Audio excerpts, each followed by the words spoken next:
non, j'ai pas la liste. Allez-y. Ah bon, d'accord. Donc, on attend maintenant Anna Daoudi qui va nous parler d'une étude comparative des premières insertions cochléaires robot-assistées versus manuelles. On est encore dans la chirurgie robotique. Bonjour Anna. Bonjour, je mets juste mon PowerPoint.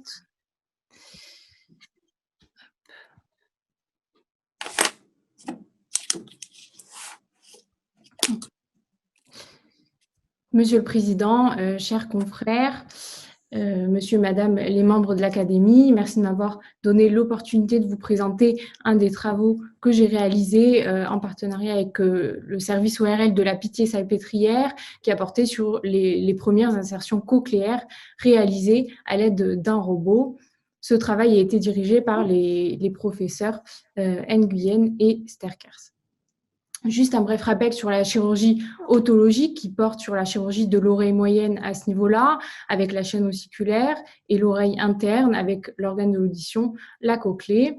Pourquoi avons-nous pensé à une aide robotisée pour cette chirurgie spécifiquement ?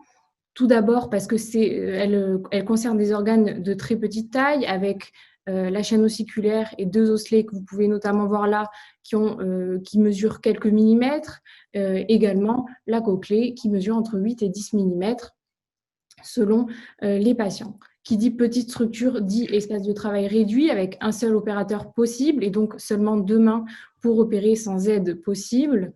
C'est un travail qui est effectué en général sous microscope chirurgical ou à l'aide d'un endoscope, mais dans ce cas-là, on n'a plus qu'une main pour opérer.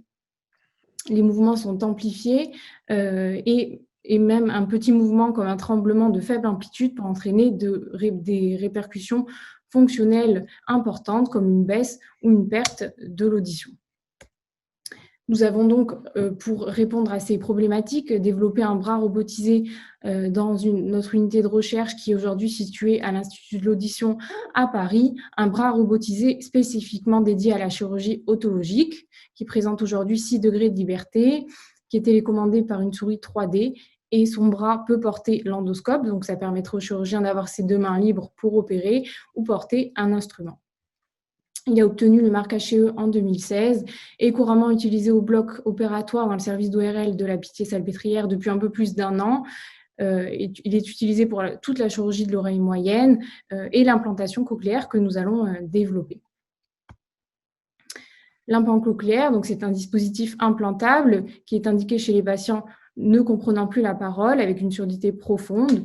Le signal acoustique est capté par une antenne posée sur l'oreille. Il est transmis aux électrodes qui ont été positionnées dans la cochlée et transformé en un signal électrique transmis au nerf auditif afin de rétablir une intelligibilité. Il est posé lors d'une chirurgie après mastoïdectomie, tympanotomie postérieure pour accéder au point d'entrée de la cochlée qui est à ce niveau-là, c'est la fenêtre ronde. Avec la fenêtre ronde, nous accédons à la cochlée, notamment la rampe tympanique que vous voyez en bleu, de la base jusqu'à l'apex, la cochlée a 2 tours et demi de spire. L'insertion idéale du porte-électrode de l'implant, c'est une insertion qui est dans la rampe tympanique de la base jusqu'à l'apex. C'est une insertion atraumatique qui ne traverse pas la membrane basilaire qui est située au-dessus, où se trouve l'organe de Corti, qui est l'organe de l'audition. Il a été retrouvé dans certaines études que cette insertion atraumatique était un facteur pronostic de meilleure performance auditive à long terme chez les patients. On retrouve la notion de translocation si le porte-électrode traverse à un moment donné la membrane basilaire et passe au-dessus. Comment évaluer la bonne position du porte-électrode dans la rampe tympanique sur une structure aussi petite? Vous voyez le scanner post-opératoire fait quasi systématiquement pour nos patients où le scanner est artefacté par les électrodes et on ne distingue pas bien la membrane basilaire. On a des techniques plus précises évidemment comme le micro-CT ou l'examen histologique où l'on voit très bien la membrane basilaire. C'est la lame horizontale à ce niveau-là, mais ce n'est pas disponible pour in vivo. Récemment, des techniques de reconstruction 3D ont été mises en place et consistaient en la fusion d'une imagerie pré-implantation, où l'on peut voir la membrane basilaire, avec une imagerie post-implantation, où l'on peut voir l'implant. je vais vous présenter les 20 premières insertions robots assistés dans notre centre qui ont été réalisées de juillet 2019 à janvier 2020 à l'aide du robot dont je vous ai parlé, le Robotol, qui est aujourd'hui commercialisé par Collin. Chaque insertion robot assistée a été appariée à 2 insertions manuelles, donc fait classiquement, et nous avons eu 20 insertions robot assistées pour 40 insertions manuelles.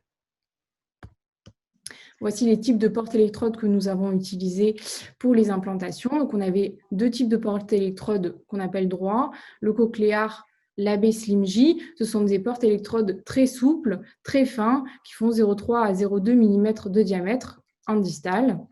Manuellement, ils sont insérés grâce à une pince spécifique. On avait également le porte-électrode périmodulaire, l'AB Miscala, qui, lui, prend directement la forme arrondie de la cochlée, mais qui est moins souple, plus épais, notamment en distal, avec 0,5 mm de diamètre. Lui est inséré manuellement grâce à cet outil d'insertion que l'on positionne à l'entrée de la cochlée et l'on insère l'implant en poussant le petit stylet bleu.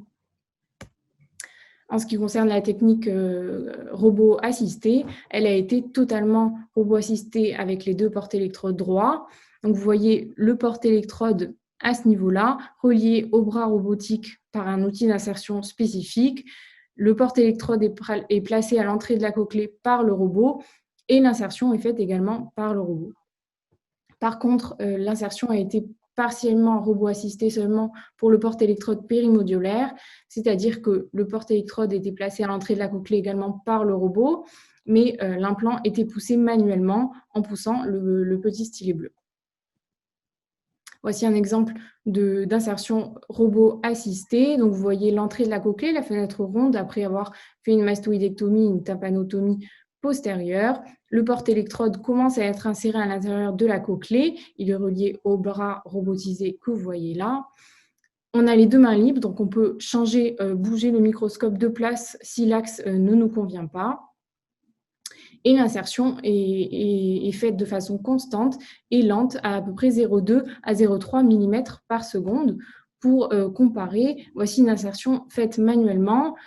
Elle a été réalisée également par un chirurgien expérimenté, mais on voit quand même qu'il y a quelques tremblements et que l'insertion est faite de manière un peu moins constante et plus rapide que l'insertion robotisée.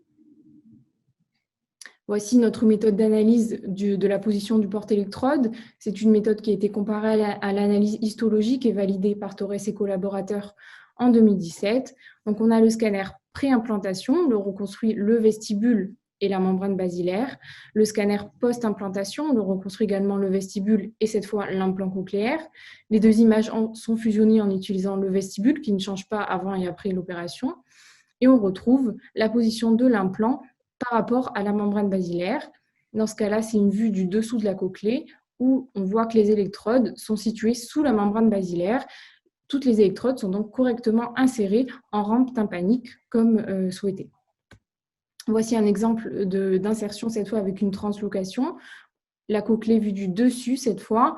Donc, il faut compter, mais à partir de la 11e électrode, elle passe au-dessus de la membrane basilaire. Donc, les 6 dernières électrodes sont transloquées. On regarde la zone de translocation sur le scanner en coupe coronale. Elle a lieu à 125 degrés pour un implant qui a été inséré à 317 degrés.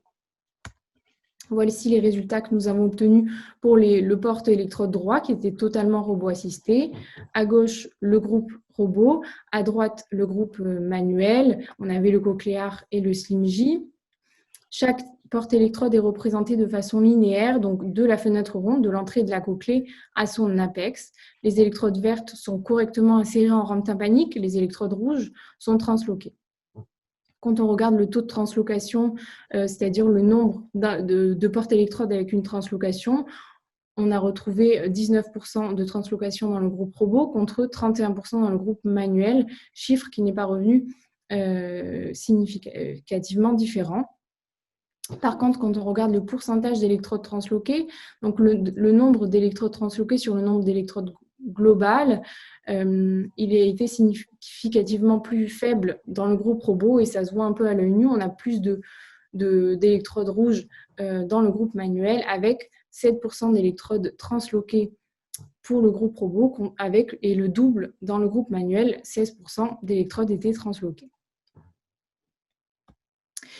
L'analyse de ces 20 premiers patients qui ont une insertion robot assistée nous a permis de mettre en évidence un nombre moindre d'électrodes transloquées, ceci seulement avec le porte-électrode droit. Nous n'avons pas retrouvé de différence avec le porte-électrode périmodulaire qui était partiellement robot assisté. On espère que ces patients auront de meilleures performances auditives, ce qui a été retrouvé dans des études antérieures comme Archandov et collaborateurs qui montraient une amélioration des performances auditives si les électrodes étaient correctement insérées en rente tympanique. Parce qu'il faut garder en tête l'objectif principal qui n'est pas radiologique mais fonctionnel, qui vise à améliorer l'handicap de nos patients. Merci.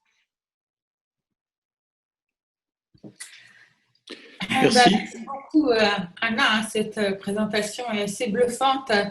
Moi, je reste juste un tout petit peu sur ma forme. Comment est-ce que on n'a pas le droit à la performance auditive des patients derrière là, parce que ils existent ces gens. Donc pourquoi oui, alors, ça fait moins d'un an qu'ils ont été implantés. Donc, on avait juste les performances précoces qui étaient un peu biaisées parce que c'est tombé pile à la période des grèves et du Covid.